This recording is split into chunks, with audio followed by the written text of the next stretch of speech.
A new day dawns on a city that's as old as time. Cairo, a city that never sleeps but moves with its own rhythm and sets the pace for new adventures and new opportunities unfolding each and every day.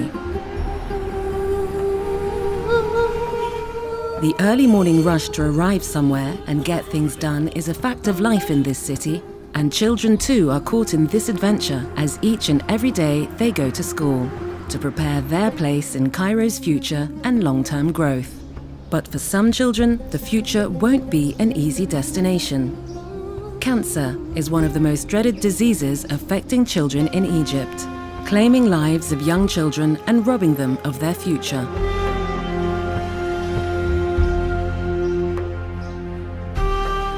And so for many children and their parents, the future is a matter of serious concern. It's a place they may not want to talk about, but one they cannot avoid. Statistics have their own story. Each day, 46 children are diagnosed with cancer, and 1 in 330 children are expected to develop cancer by the time they reach 18. In other words, the prognosis doesn't sound positive for 42% of Egypt's population who happen to be children.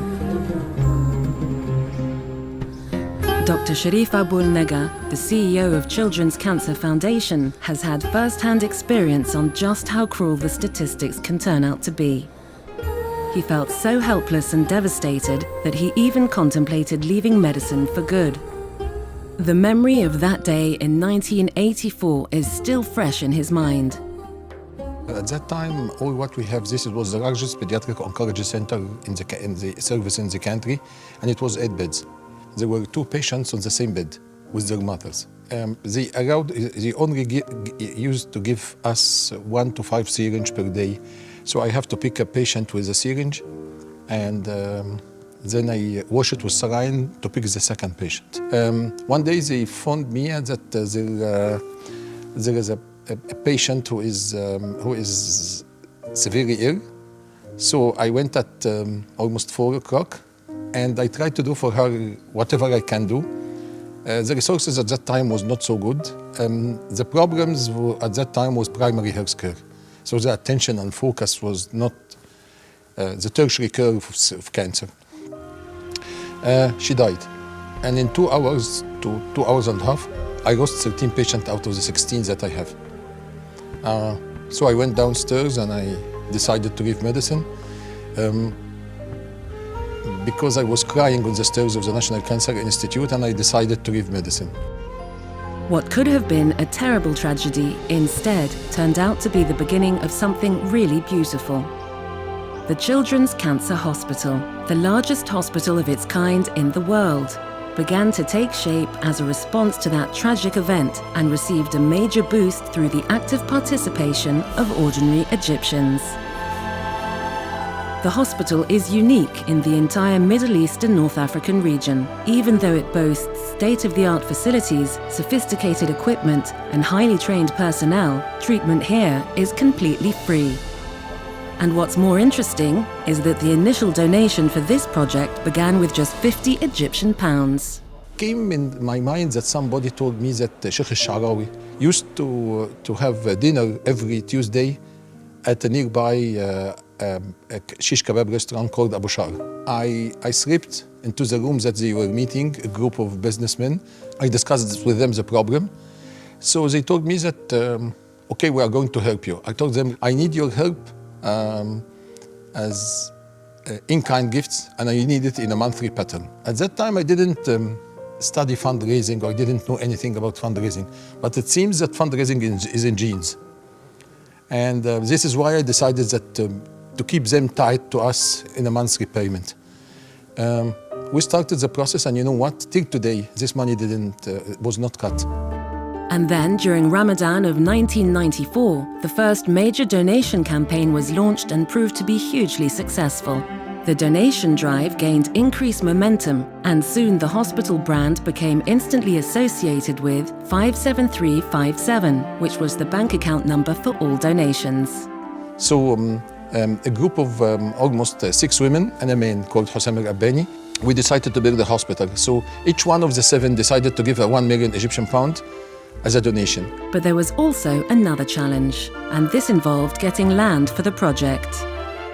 And we went to the Speaker of the Parliament who gave us a piece of land which was 1,800 meters. The 7 million Egyptian pound at that time and the 1,800 meter was very sufficient to build a small dispensary. We didn't go and build the dispensary.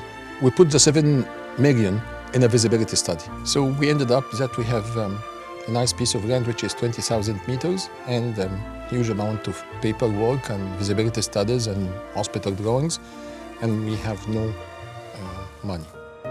In 2001, a major milestone in the donation campaign was reached when school children were invited to contribute 1 Egyptian pound to the hospital. There was so much enthusiastic response from students all over Egypt that the hospital received a total of 22 million Egyptian pounds in a single day. And as the result of those efforts, in 2007, the hospital opened its doors with the aim of building a sustainable foundation to prevent and combat cancer through research, smart education, and quality healthcare. The hospital offers a wide range of the most up-to-date diagnostics and treatment services that range from chemotherapy, radiotherapy, surgery, bone marrow transplant and multidisciplinary clinics to physical rehabilitation, socio-psychological care, palliative care, survivorship care, and in-house schooling. This is the largest pediatric oncology hospital in the entire world with 320 beds. We're building a new hospital, another 360 beds. We're turning it into a complex. The largest pediatric oncology hospital, not from number of beds only, and the number of equipments and medical devices needed for the 360 degrees treatment of any child with cancer. We are having the latest technology, and all the devices, medical equipment, supplies to operate this hospital the way it should operate are available. The hospital's success can also be gauged by the survival rate of patients who come for treatment. Here in the hospital, there has been a progressive growth in the span of just 4 years. In 2011, it was 70%, and then in 2013, it touched 72%. And in 2015, the survival rate stood at 74.7%. Our eventual goal is to match the global survival rate of 80%. We are improving our survival rate by doing a lot of things. We are improving our infrastructure in diagnostic tools. We are improving our treatment protocols. We are revising our protocols almost yearly for all the protocols dealing with children with cancer. We are improving our system. We are having all the data for all the patients in our Cerner system, which include all the patients' data. And we are doing research concerning Egyptian children with cancer and our children in the hospital with cancer. We are adopting the latest in the treatment protocols for the children. Since its inception, the hospital remains dedicated towards providing healthcare with passion to alleviate the suffering of the children and their families for free. Training and research happen to be another vital component of the services available at the hospital. Research here is divided into 5 main branches. So all the 5 branches is just to integrate to solve the problems we face during the medical treatment. Sometimes we have resistance after you treat the patient, so we need to go from the bedside to bench side, try to solve the problem, and then go back from the bench side to bedside. And this is what we call transitional medicine. So this is how important is research. We are not only focusing on research, but also research and education. So we try to disseminate what's happening here in the hospital in just the neighboring community. And this is part of the aim of 57357 to spread the knowledge in the surrounding community. The hospital's vision has been very clear, working towards a cancer-free childhood. But in actualizing this vision, the hospital has also demonstrated what can be achieved when a few individuals come together to do good, no matter what the odds may be.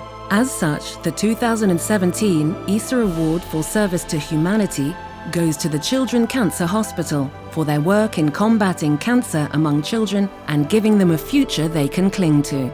Regarding the ISA award, it's not a new drug. from our brothers in the Gulf area, and especially in Bahrain, because I just remember that when we started our first fundraising campaign outside Egypt, the first country that we went to was Bahrain. And we went and we did a very big event. I remember this event was one of the biggest events, and it was attended by Rajon, and this was the first big event, and we got also a very good amount of money at that time that helped us to grow and to support the beginning of the project. And now it's coming that such a very precious prize from a very great country and a great man. The hospital remains one such example of the undying spirit of Cairo, demonstrating how in the midst of tragedy, there is hope for new life and new beginnings.